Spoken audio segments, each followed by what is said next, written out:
오늘 말씀의 제목은 세례를 받아야 합니다라는 제목입니다. 우리 사진은 작년에 우리 이양숙 성도님 세례 받은 사진인데 꼭 세례를 받아야 될까 이런 생각을 가지고 있는 분들이 계시는지 모르겠는데요. 세례는 꼭 받아야 합니다. 왜 받아야 되느냐? 우리 오늘 말씀을 통해서 우리가 함께 은혜를 나누기 원합니다. 하나님께서 주시는 말씀은 마태복음 3장 13절에서 17절에 있는 말씀입니다. 마태복음 3장 13절에서 17절에 있는 말씀. 우리 본문 말씀을 함께 읽도록 하겠습니다. 시작. 이때 예수께서 갈릴리로부터 요단강에 이르러 요한에게 세례를 받으려 하시니 요한이 말려 이르되 내가 당신에게서 세례를 받아야 할 터인데 당신이 내게로 오시나이까? 예수께서 대답하여 이르시되 이제 허락하라. 우리가 이와 같이 하여 모든 의를 이루는 것이 합당하리라 하시니 이에 요한이 허락하는지라. 예수께서 세례를 받으시고 곧 물에서 올라오실새 하늘이 열리고 하나님의 성령이 비둘기같이 내려 자기 위에 임하심을 보시더니 하늘로부터 소리가 있어 말씀하시되 이는 내 사랑하는 아들이요 내 기뻐하는 자라 하시니라. 아멘. 어느 지역에서 부흥회가 열렸습니다. 부흥회가 끝마치고 나서 교회 목사님들이 모여 부흥회에 대해서 이야기를 하고 있었습니다. 첫 번째 목사님이 그러는 거예요. 이번 부흥회는 정말 은혜스러운 부흥회였습니다.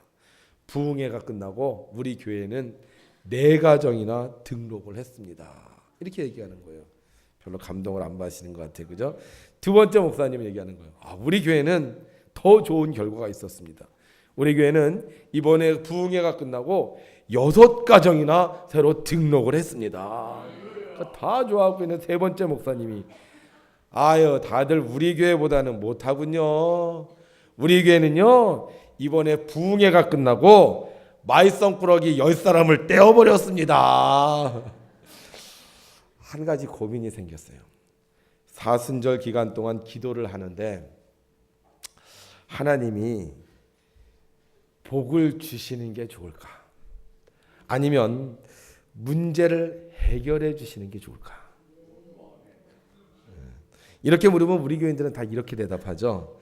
문제는 해결해 주시고 복을 주시면 됩니다. 저도 그렇게 생각합니다. 우리 하나님은 누르고 흔들어 넘치도록 채워주시는 하나님이십니다. 이번 사순절 기간 동안 우리의 문제는 해결되고 하나님의 축복은 가득하기를 주님의 이름으로 축원합니다. 이렇게 복 주시는 하나님을 향해 우리가 말로만 할렐루야로 하지 말고 손만 들고 할렐루야로 하지 말고 두 손을 들고 할렐루야로 하나님을 찬양하겠습니다. 할렐루야! 아멘! 오늘 두 손 들고 입을 열어 하나님을 할렐루야로 찬양한 여러분들에게 문제도 해결되고 축복도 넘치는 사순절이 될 줄로 믿습니다. 요단강가에 한 사람이 약대 털옷을 입고 사람들에게 소리치고 있었습니다.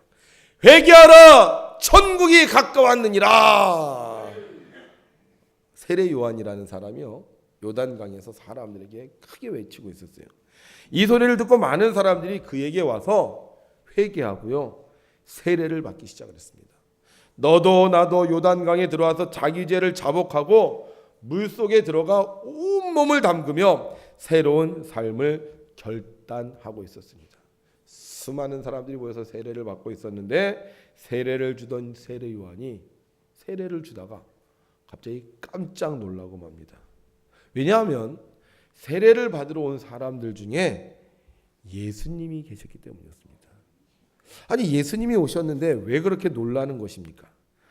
아마 예수님이 세례를 받으러 막 물속으로 첨펑 이렇게 막 뛰어와서 놀라는 것일까요?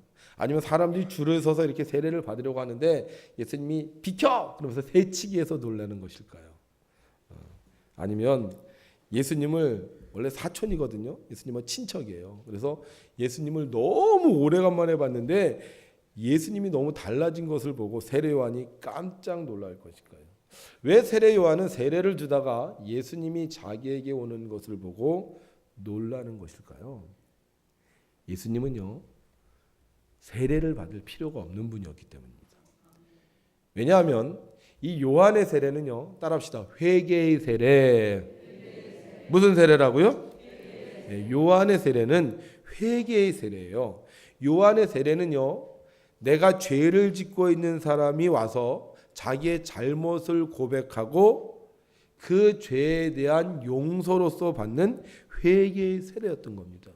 그래서 사람들이 살면서 그동안 남의 것을 토색하고 거짓말하고 미워하고 또 욕하고 이런 잘못된 삶을 고백하라고 세례를 받으면 그 죄가 사하여지는 이런 회개의 세례였기 때문이었습니다. 그러면 예수님이 죄가 있으신가요? 죄가 있어요, 예수님? 예수님은 죄가 없으신 분입니다. 예수님은 하나님의 아들이세요. 예수님은 하나님의 말씀이십니다. 그래서 이 예수님은요, 죄가 없으신 분이에요. 그분이 비록 30년의 인생을 살았지만 예수님은 죄가 없는 분이었습니다. 그렇다면 예수님은 당연히 회개의 세례를 받으실 필요가 없는 분이었습니다. 오히려 세례 요한이 예수님에게 예수님, 저의 죄를 용서해 주세요. 제가 여기서 사역을 하고 있지만 제가 혹시 잘못한 거 있다면, 제가 잘못 생각한 거 있다면, 내가 잘못 말한 거 있다면 용서해 주세요 하고 회개의 세례를 예수님으로부터 받아야 되는데, 오늘 예수님이 세례를 받지 않아도 될 예수님이 세례 요한에게 와서 세례를 해달라고 하니 세례 요한이 깜짝 놀랄 수밖에 없는 겁니다. 이건요, 대학 교수가 중학교 학생한테 와서 나 좀 공부를 좀 가르쳐달라 이렇게 얘기하는 것과 똑같은 것이었어요. 그래서 이 세례 요한이 안 됩니다, 주님.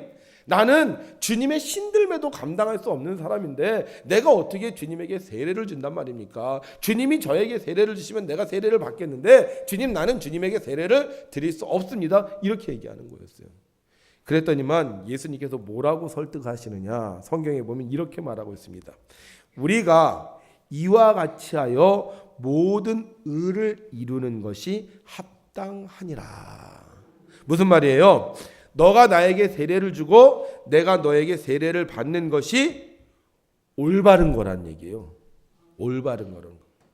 도대체 뭐가 올바른 것입니까? 자, 지금까지 예수님은요, 나사렛에서 사셨습니다. 나사렛에서 목수의 아들로 사셨습니다.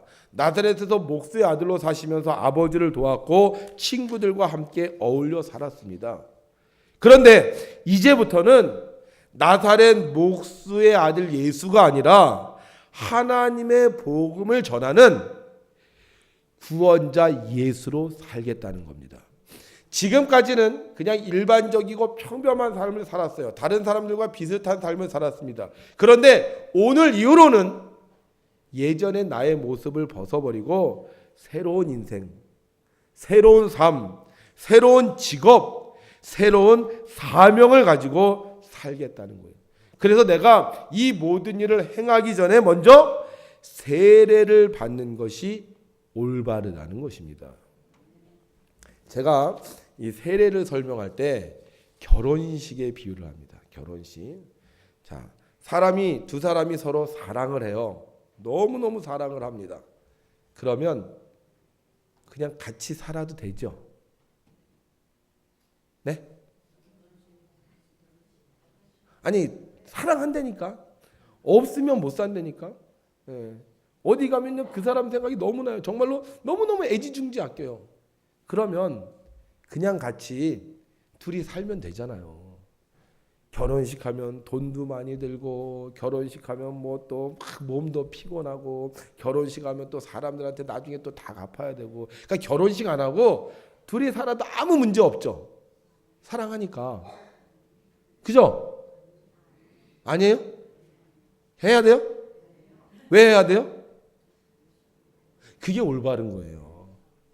결혼식을 하는 게 올바른 거예요. 이 사람하고 나하고 정말 사랑한다, 내가 이 사람을 정말 존경한다, 내가 이 사람을 정말 존중한다. 그럼 어떻게 해요? 만인에게 우리 두 사람이 이제 결혼을 합니다, 우리 두 사람이 이제 합법적인 부부가 되었습니다 라고 얘기하는 결혼식을 해야지 그 결혼을 올바로 인정해 줄 수 있다는 거예요. 결혼식을 안 하고 둘이 살아요. 그럼 누가, 저 사람 누구야? 그럼 우리 남편이야. 그럼 언제 결혼했어? 이렇게 물어본다는 얘기예요.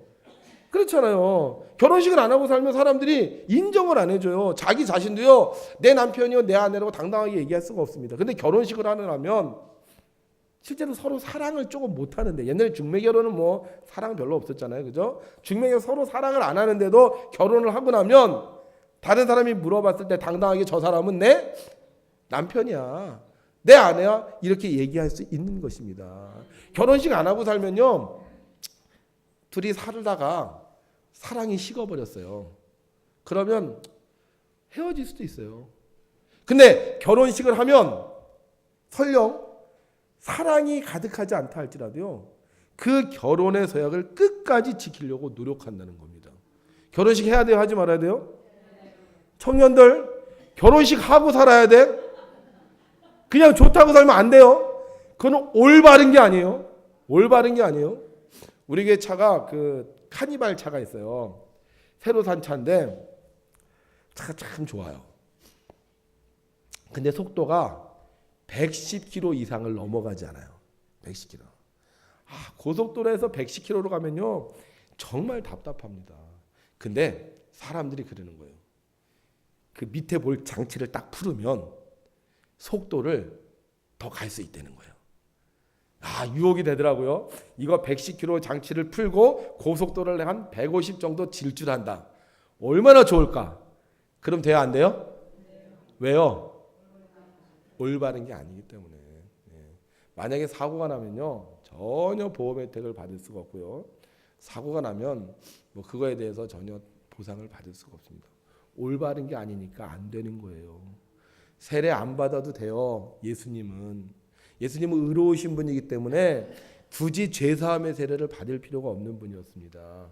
그런데 세례를 받아야 올바르기 때문에, 당신이 나에게 세례를 주고 내가 요한에게 세례를 받아야 올바르기 때문에 예수님이요, 죄가 없으신데도요 세례를 받는 거예요. 그 찬물에 들어가서 온몸을 물에 적셔야 되는데도, 또 옷을 갈아입어야 되는데도, 잘못해서 이 물 속에 머리를 달면서 코 속에 물이 다 들어가야 되는데도 세례를 받아야 올바르기 때문에 세례를 받는 겁니다.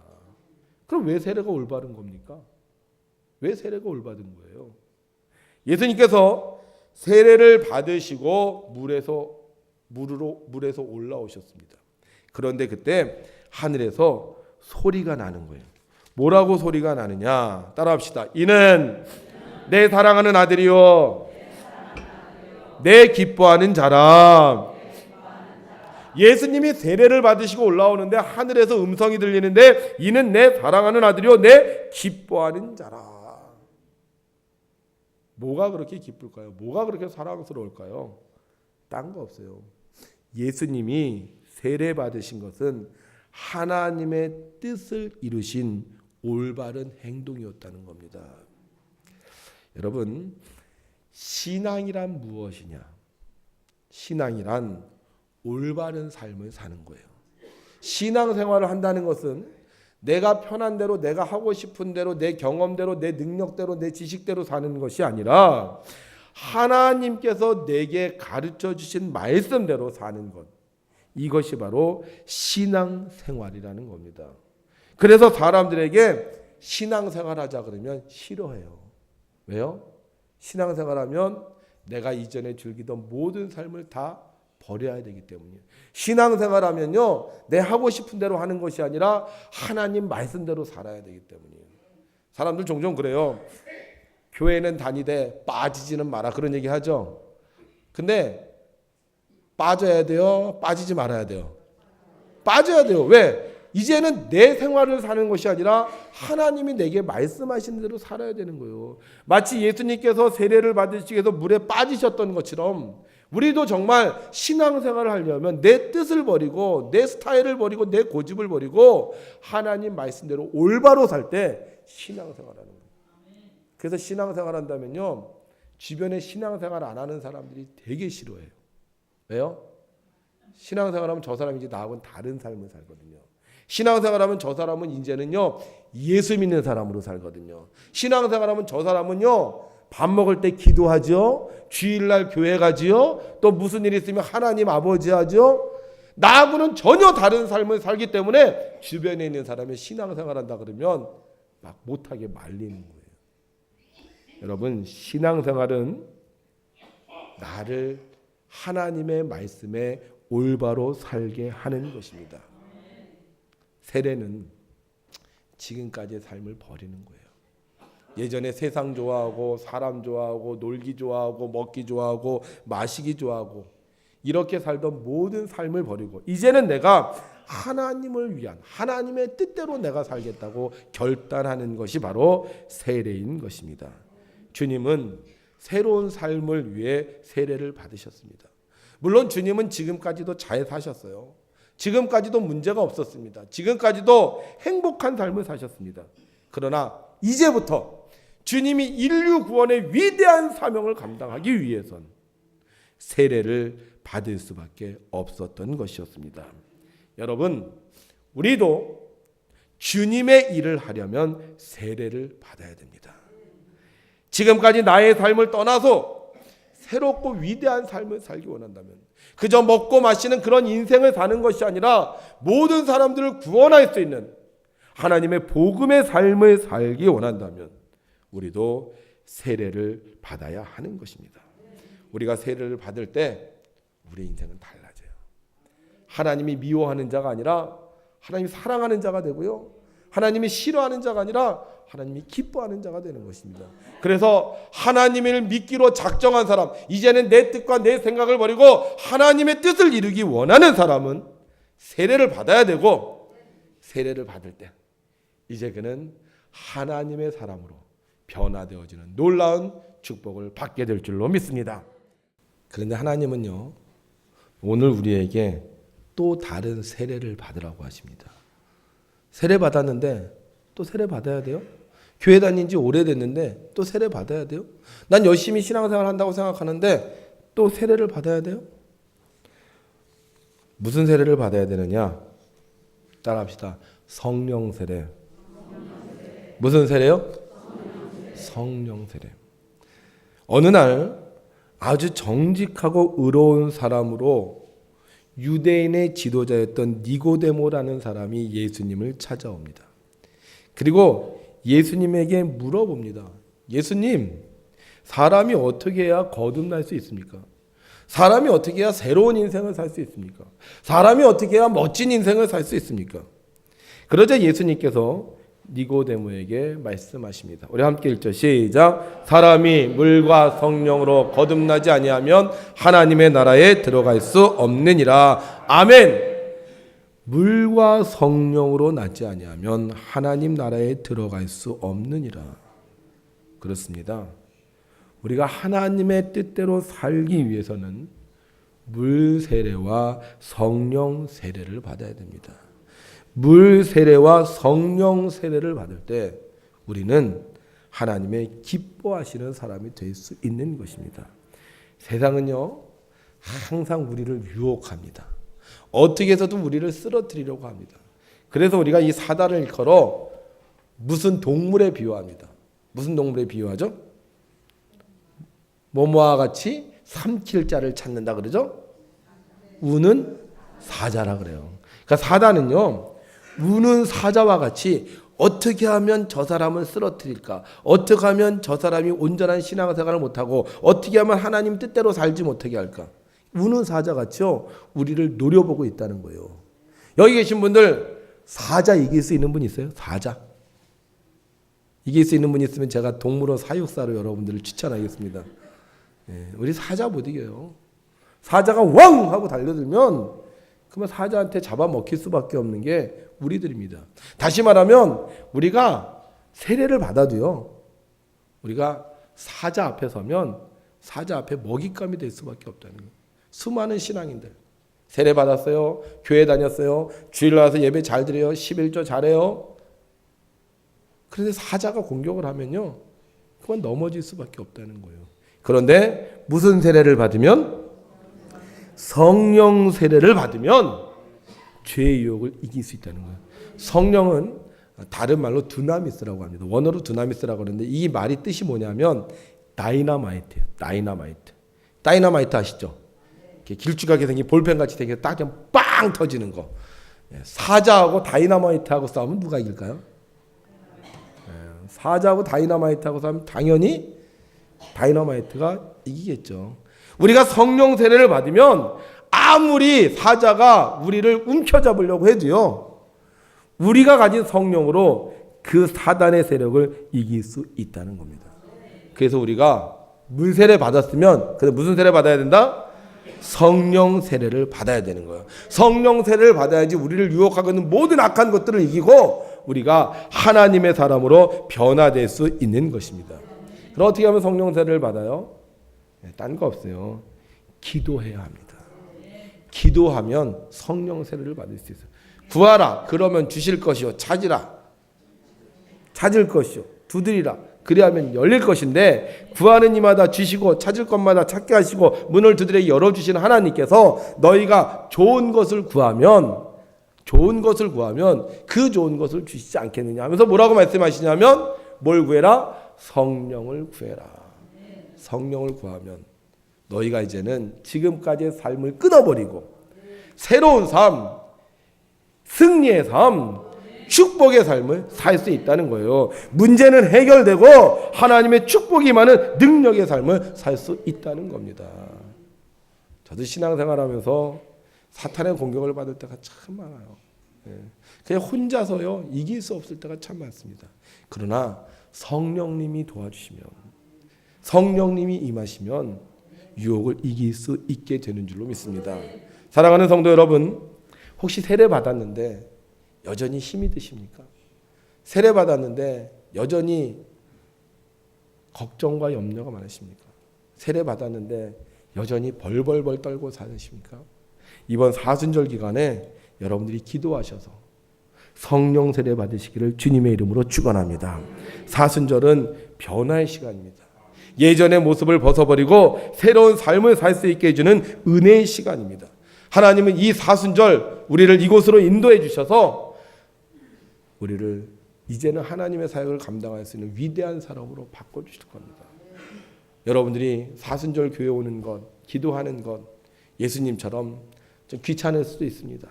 물속에 들어가서 여러분의 몸을 적셔야 되고, 또 그 젖어진 몸을 또 말려야 되고, 또 물속에 들어가서 여러분들의 코 속에 물을 넣어서 기침도 할 수 있고, 여러 가지 불리하고 위험한 상황들도 올 수 있습니다.